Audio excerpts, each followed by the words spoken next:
வணக்கம். ஆகாஷவாணி.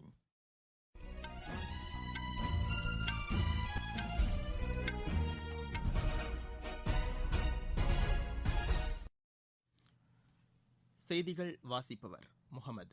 தலைப்புச் செய்திகள்: ஜம்மு காஷ்மீர் மக்கள் அனைவருக்குமான இலவச மருத்துவ காப்பீட்டு திட்டத்தை பிரதமர் திரு நரேந்திர மோடி இன்று தொடங்கி வைக்கிறார். நாட்டில் 30 கோடி பேருக்கு கோவிட்-19 தடுப்பூசி செலுத்த அரசு திட்டமிட்டுள்ளதாக மத்திய சுகாதாரத்துறை அமைச்சர் திரு ஹர்ஷ்வர்தன் கூறியுள்ளார். தேசிய நெடுஞ்சாலைகளில் உள்ள சுங்கச்சாவடிகளில் முதல் முறையாக ஃபாஸ்டேக் மின்னணு கட்டண முறை மூலம் ஒரே நாளில் 80 கோடி ரூபாய்க்கு மேல் கட்டணம் வசூல் செய்யப்பட்டுள்ளதாக தெரிவிக்கப்பட்டுள்ளது. இந்திய அணிக்கு எதிரான இரண்டாவது டெஸ்ட் கிரிக்கெட் போட்டியில் ஆஸ்திரேலிய அணி தமது முதல் இன்னிங்ஸில் உணவு இடைவேளை வரை 3 விக்கெட் இழப்பிற்கு 65 ரன் எடுத்துள்ளது. ஐஎஸ்எல் கால்பந்து போட்டியில் சென்னை அணி இன்று ஈஸ்ட் பெங்கால் அணியை எதிர்கொள்கிறது. இனி விரிவான செய்திகள். ஜம்மு காஷ்மீர் மக்கள் அனைவருக்கும் ஆயுஷ்மான் பாரத் திட்டத்தின் கீழ் இலவச மருத்துவ காப்பீட்டு திட்டத்தை பிரதமர் திரு நரேந்திர மோடி இன்று தொடங்கி வைக்கிறார். இந்நிகழ்ச்சி நண்பகல் 12 மணிக்கு காணொலி காட்சி வாயிலாக நடைபெற உள்ளது. இதன் மூலம் கட்டணமின்றி தரமான சிகிச்சை கிடைக்க வழிவகை செய்யப்பட்டுள்ளது. இத்திட்டத்தின் மூலம் ஜம்மு காஷ்மீர் மக்கள் அனைவருக்கும் இலவச மருத்துவ காப்பீடு வழங்கப்பட உள்ளது. இதன் மூலம் ஒரு குடும்பத்தினர் ஆண்டிற்கு 5 லட்சம் ரூபாய் வரை மருத்துவ காப்பீடு பெற முடியும். இந்த மருத்துவ காப்பீட்டு விரிவாக்க திட்டத்தின் கீழ் மேலும் 15 லட்சம் குடும்பத்தினர் சேர்க்கப்பட உள்ளனர். இந்நிகழ்ச்சியில் உள்துறை அமைச்சர் திரு அமித் ஷா, ஜம்மு காஷ்மீர் துணைநிலை ஆளுநர் திரு மனோஜ் சின்ஹா ஆகியோர் கலந்து கொள்கின்றனர். பிரதமர் திரு நரேந்திர மோடி மக்களிடையே தனது எண்ணங்களை பகிர்ந்து கொள்ளும் மன் கி பாத் நிகழ்ச்சி நாளை காலை 11 மணிக்கு அகில இந்திய வானொலியில் ஒலிபரப்பாக உள்ளது.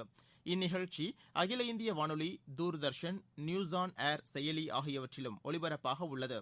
பிரதமரின் ஹிந்தி உரைக்கு பிறகு அதன் தமிழாக்கம் ஒலிபரப்பு செய்யப்படும். இது மீண்டும் நாளை இரவு 8 மணிக்கு மறு ஒலிபரப்பு செய்யப்படும். அசாம் மாநிலம் குவஹாத்தியில் உள்ள அமிங்கான் என்ற இடத்தில் பல்வேறு வளர்ச்சித் திட்டப் பணிகளை உள்துறை அமைச்சர் திரு அமித் ஷா இன்று தொடங்கி வைக்கிறார். குவஹாத்தியில் அமைக்கப்பட்டுள்ள 2வது மருத்துவக் கல்லூரி திறப்பு நிகழ்ச்சியிலும் அவர் கலந்து கொள்கிறார். இதே நிகழ்ச்சியில் 9 சட்டக் கல்லூரிகளுக்கும் அவர் அடிக்கல் நாட்டுகிறார். இந்நிகழ்ச்சியில் அசாம் முதலமைச்சர் திரு சர்பானந்த சோனோவால் மற்றும் அமைச்சர்கள் பங்கேற்க உள்ளனர். உள்நாட்டிலேயே தயாரிக்கப்பட்டுள்ள கோவிட்-19 தடுப்பூசி மருந்து விநியோகிக்கப்பட உள்ளது தமக்கு மகிழ்ச்சி அளிப்பதாக குடியரசு துணைத் தலைவர் திரு வெங்கையா நாயுடு கூறியுள்ளார். இதற்காக கடுமையாக உழைத்த நிபுணர்களை அவர் பாராட்டியுள்ளார். இந்திய சர்வதேச அறிவியல் விழாவின் நிறைவு நாள் நிகழ்ச்சியில் காணொலி காட்சி வாயிலாக அவர் உரையாற்றினார். அப்போது பேசிய அவர், சுயசார்பு இந்தியா இயக்க திட்டத்தை நிறைவேற்றும் வகையில் தனிநபர் பாதுகாப்பு உபகரணம், கோவிட்-19 சோதனை கருவிகள் ஆகியவற்றை இந்திய அறிவியலாளர்கள் கண்டறிந்துள்ளதாக தெரிவித்தார். நோய் தொற்று பரவலின் ஆரம்ப காலத்தில் குறைந்த அளவே இப்பொருட்கள் உற்பத்தி செய்யப்பட்டிருந்த நிலையில் தற்போது குறுகிய காலத்தில் ஏற்றுமதி செய்யப்படும் நிலைக்கு வளர்ச்சி பெற்றுள்ளதாகவும் திரு வெங்கையா நாயுடு குறிப்பிட்டார். தேசிய நெடுஞ்சாலைகளில் உள்ள சுங்கச்சாவடிகளில் முதல் முறையாக ஃபாஸ்டேக் மின்னணு கட்டண முறை மூலம் ஒரே நாளில் 80 கோடி ரூபாய்க்கு மேல் கட்டணம் வசூல் செய்யப்பட்டுள்ளதாக தெரிவிக்கப்பட்டுள்ளது. இதுகுறித்து மத்திய சாலை மற்றும் நெடுஞ்சாலைத்துறை அமைச்சகம் வெளியிட்டுள்ள அறிக்கையில், ஒரே நாளில் 50 லட்சம் ஃபாஸ்டேக் மின்னணு கட்டண முறைகள் பயன்படுத்தப்பட்டுள்ளதாக கூறப்பட்டுள்ளது. வரும் ஜனவரி மாதம் 1ஆம் தேதியிலிருந்து சுங்கச்சாவடிகளில் ஃபாஸ்டேக் கட்டண முறை கட்டாயமாக்கப்பட்டுள்ளதாகவும் தெரிவிக்கப்பட்டுள்ளது. இதன் மூலம் நேரம் மற்றும் எரிபொருள் சேமிக்கப்படும் என்று கூறப்பட்டுள்ளது. நாடு முழுவதும் 30,000க்கும் மேற்பட்ட முனையங்களில் ஃபாஸ்டேக் கிடைப்பதாகவும் மத்திய அரசு தெரிவித்துள்ளது. நாட்டில் 30 கோடி பேருக்கு கோவிட்-19 தடுப்பூசி செலுத்த அரசு திட்டமிட்டுள்ளதாக மத்திய சுகாதாரத்துறை அமைச்சர் திரு ஹர்ஷ்வர்தன் கூறியுள்ளார். சுகாதாரம், முன்களம் மற்றும் தூய்மை பணியாளர்களுக்கு இதில் முன்னுரிமை அளிக்கப்படும் என்று அவர் தெரிவித்தார். இவர்கள் குறித்த தகவலை கண்டறியும் பணியில் அரசு ஈடுபட்டுள்ளதாகவும் அவர் குறிப்பிட்டார். ஐக்கிய ஜனதா தளத்தின் 2 நாள் தேசிய செயற்குழு கூட்டம் இன்று பாட்னாவில் தொடங்குகிறது. பீகார் சட்டப்பேரவைத் தேர்தலுக்கு பிறகு முதல் முறையாக நடைபெறவுள்ள இக்கூட்டத்தில் பல்வேறு மாநிலங்களைச் சேர்ந்த அக்கட்சியின் பிரதிநிதிகள் பங்கேற்க உள்ளனர். பீகார் சட்டப்பேரவைத் தேர்தலில் ஐக்கிய ஜனதாதள கட்சியின் செயல்பாடுகள் குறித்து இக்கூட்டத்தில் விவாதிக்கப்படும் என தெரிகிறது. அடுத்த ஆண்டு நடைபெறவுள்ள அசாம் மற்றும் மேற்குவங்க சட்டப்பேரவைத் தேர்தல்களில் மேற்கொள்ள வேண்டிய உத்திகள் குறித்தும் ஆலோசிக்கப்படும் என்று எதிர்பார்க்கப்படுகிறது. இதற்கிடையே அருணாச்சல பிரதேசத்தில் ஐக்கிய ஜனதாதள கட்சியைச் சேர்ந்த 6 சட்டப்பேரவை உறுப்பினர்கள் பிஜேபியில் சேர்ந்தது குறித்த விவாதம் செயற்குழு கூட்டத்தில் முக்கிய இடம்பெறும் என்று தெரிகிறது. நீங்கள் கேட்டுக்கொண்டிருப்பது ஆகாஷவாணியின் செய்தி அறிக்கை. கோவிட்-19ற்கு எதிரான போரில் நமக்கான 3 கவசங்கள்.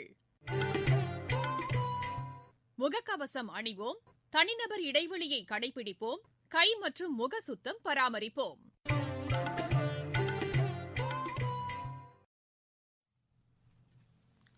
வணிகர்களில் மாதத்திற்கு 50 லட்சம் ரூபாய்க்கு மேல் வர்த்தகம் செய்வோர் 1% வரி கட்ட வேண்டும் என்ற சரக்கு மற்றும் சேவை வரி விதிமுறையை திரும்பப் பெற வேண்டும் என்று மத்திய நிதியமைச்சர் திருமதி நிர்மலா சீதாராமனுக்கு அகில இந்திய வர்த்தகர்கள் கூட்டமைப்பு கோரிக்கை விடுத்துள்ளது. கோவிட்-19 பாதிப்பு காரணமாக உள்ளூர் வணிகத்தில் பல்வேறு இடர்பாடுகளை வணிகர்கள் எதிர்கொண்டு வரும் நிலையில் அடுத்த மாதம் 1ஆம் தேதி முதல் அமல்படுத்தப்பட உள்ள 86B என்ற புதிய விதிமுறையை உடனடியாக திரும்பப் பெற வேண்டும் என்று அந்த அமைப்பு கூறியுள்ளது. மேலும் சரக்கு மற்றும் சேவை வரி மற்றும் வருமான வரி கணக்குகளை தாக்கல் செய்வதற்கான கடைசி தேதியை இம்மாதம் 31ஆம் தேதியிலிருந்து அடுத்த வருடம் மார்ச் மாதம் 31ஆம் தேதி வரை நீட்டிக்க வேண்டும் என்று அகில இந்திய வர்த்தகர்கள் கூட்டமைப்பு கேட்டுக் கொண்டுள்ளது. நாடு முழுவதும் நடப்பு கரீப் பருவத்தில் 445 லட்சம் மெட்ரிக் டன் அளவிற்கு நெல் கொள்முதல் செய்யப்பட்டுள்ளதாக மத்திய அரசு தெரிவித்துள்ளது. இதுகுறித்து வேளாண் துறை வெளியிட்டுள்ள அறிக்கையில் 54,78,000 விவசாயிகளுக்கு குறைந்தபட்ச ஆதார விலையாக 84,178 கோடி ரூபாய் வழங்கப்பட்டுள்ளதாக கூறப்பட்டுள்ளது. 16வது ஆண்டு சுனாமி நினைவு தினத்தை முன்னிட்டு அதில் உயிரிழந்தவர்களுக்கு சென்னை, கடலூர், நாகை, கன்னியாகுமரி உள்ளிட்ட கடலோர மாவட்ட மக்கள் இன்று அஞ்சலி செலுத்துகிறார்கள். 2004ஆம் ஆண்டு இதே நாள் இந்தோனேஷியாவின் சுமத்ரா தீவில் ஏற்பட்ட நிலநடுக்கத்தை தொடர்ந்து இந்திய பெருங்கடல் பகுதியில் ஏற்பட்ட சுனாமி அலையில் சிக்கி ஏராளமானோர் உயிரிழந்தனர். அசாம் மாநிலம் பாலசோரா ஹரன் கஜாவ் இடையே சில்சர் சௌராஷ்டிரா பகுதியில் அமைக்கப்பட்டு வரும் 25 கிலோமீட்டர் தொலைவிலான சாலை அமைக்கும் பணிகள் 2022ஆம் ஆண்டு மார்ச் மாதத்திற்குள் நிறைவடையும் என்று மத்திய சாலை போக்குவரத்து மற்றும் நெடுஞ்சாலைத்துறை அமைச்சர் திரு நிதின் கட்கரி அறிவித்துள்ளார். பரக் ஆற்றில் 2 புதிய பாலங்கள் மற்றும் நவீன சரக்கு போக்குவரத்து முனையம் கட்டப்படும் என்று அவர் கூறினார். அசாம் மாநிலத்தில் 85,000 கோடி ரூபாய் மதிப்பில் சாலை மற்றும் உள்கட்டமைப்பு பணிகள் மேற்கொள்ளப்படும் என்று அமைச்சர் திரு நிதின் கட்கரி தெரிவித்தார். இதற்கிடையே எமது செய்தியாளரிடம் பேசிய அவர், நாடு முழுவதும் உள்ள பல்வேறு பகுதிகள் 22 பசுமை வழி சாலைகள் மூலம் இணைக்கப்பட்டுள்ளதாக தெரிவித்தார். சிறு குறு மற்றும் நடுத்தர தொழில்துறைகளில் சீர்திருத்தம் மேற்கொள்ளப்பட்டு வருவதாகவும் திரு நிதின் கட்கரி கூறினார். கீதா ஜெயந்தியையொட்டி யுனெஸ்கோ தலைமை இயக்குநர் திருமதி ஆட்ரி அசோலே இந்திய மக்களுக்கு வாழ்த்து தெரிவித்துள்ளார். இதுகுறித்து அவர் வெளியிட்டுள்ள டுவிட்டர் பதிவில், பகவத்கீதை சிறந்த இலக்கியம் என்றும் அறிவின் சொத்து என்றும் குறிப்பிட்டுள்ளார். யுனெஸ்கோவின் ஒத்துழைப்போடு இது மொழிமாற்றம் செய்யப்பட்டதாக தெரிவித்தார். இப்புத்தகத்தில் இடம்பெற்றுள்ள அர்ஜுனா கிருஷ்ணா இடையேயான உரையாடல் அனைவருக்கும் உத்வேகம் அளிப்பதாக அவர் கூறியுள்ளார். ISL கால்பந்து போட்டியில் சென்னை அணி இன்று ஈஸ்ட் பெங்கால் அணியை எதிர்கொள்கிறது. கோவாவில் நடைபெறவுள்ள இப்போட்டி இரவு 7:30 மணிக்கு தொடங்குகிறது. இந்திய அணிக்கு எதிரான 2வது டெஸ்ட் கிரிக்கெட் போட்டியில் ஆஸ்திரேலிய அணி தமது முதல் இன்னிங்ஸில் உணவு இடைவேளை வரை 3 விக்கெட் இழப்பிற்கு 65 ரன் எடுத்துள்ளது. ஜோ பர்ன்ஸ், ஸ்டீவ் ஸ்மித் ஆகியோர் ரன் எடுக்காமலும் மேத்யூ வேட் 30 ரன்னுக்கும் ஆட்டமிழந்தனர். இந்திய அணி தரப்பில் அஸ்வின் 2 விக்கெட்டையும் பும்ரா 1 விக்கெட்டையும் வீழ்த்தியுள்ளனர். மெல்பர்னில் நடைபெற்று வரும் இப்போட்டியில் முதல் நாளான இன்று டாஸ் வென்ற ஆஸ்திரேலிய அணி முதலில் பேட் செய்ய தீர்மானித்தது. இந்திய அணியில் சுப்மன் கில், முகமது சிராஜ் ஆகியோர் அறிமுக வீரர்களாக களமிறங்கியுள்ளனர். Allrounder Ravindra Jadeja, wicket keeper Rishabh Pant ஆகியோரும் அணியில் இடம்பெற்றுள்ளனர். மீண்டும் தலைப்புச் செய்திகள். ஜம்மு காஷ்மீர் மக்கள் அனைவருக்குமான இலவச மருத்துவ காப்பீட்டு திட்டத்தை பிரதமர் திரு நரேந்திர மோடி இன்று தொடங்கி வைக்கிறார். நாட்டில் 30 கோடி பேருக்கு கோவிட்-19 தடுப்பூசி செலுத்த அரசு திட்டமிட்டுள்ளதாக மத்திய சுகாதாரத்துறை அமைச்சர் டாக்டர் ஹர்ஷ்வர்தன் கூறியுள்ளார். தேசிய நெடுஞ்சாலைகளில் உள்ள சுங்கச்சாவடிகளில் முதல் முறையாக ஃபாஸ்டேக் மின்னணு கட்டண முறை மூலம் ஒரே நாளில் 80 கோடி ரூபாய்க்கு மேல் கட்டணம் வசூல் செய்யப்பட்டுள்ளதாக தெரிவிக்கப்பட்டுள்ளது. இந்திய அணிக்கு எதிரான 2வது டெஸ்ட் கிரிக்கெட் போட்டியில் ஆஸ்திரேலிய அணி தமது முதல் இன்னிங்ஸில் உணவு இடைவேளை வரை 3 விக்கெட் இழப்பிற்கு 65 ரன் எடுத்துள்ளது. ISL கால்பந்து போட்டியில் சென்னை அணி இன்று ஈஸ்ட் பெங்கால் அணியை எதிர்கொள்கிறது. இத்துடன் இந்த செய்தி அறிக்கை நிறைவடைகிறது. எமது செய்திகளை உடனுக்குடன் AIR News_Chennai என்ற ட்விட்டர் பக்கத்திலும், செய்தி தொகுப்புகளை all India radio news Chennai என்ற யூடியூப் சேனலிலும் அறிந்து கொள்ளலாம்.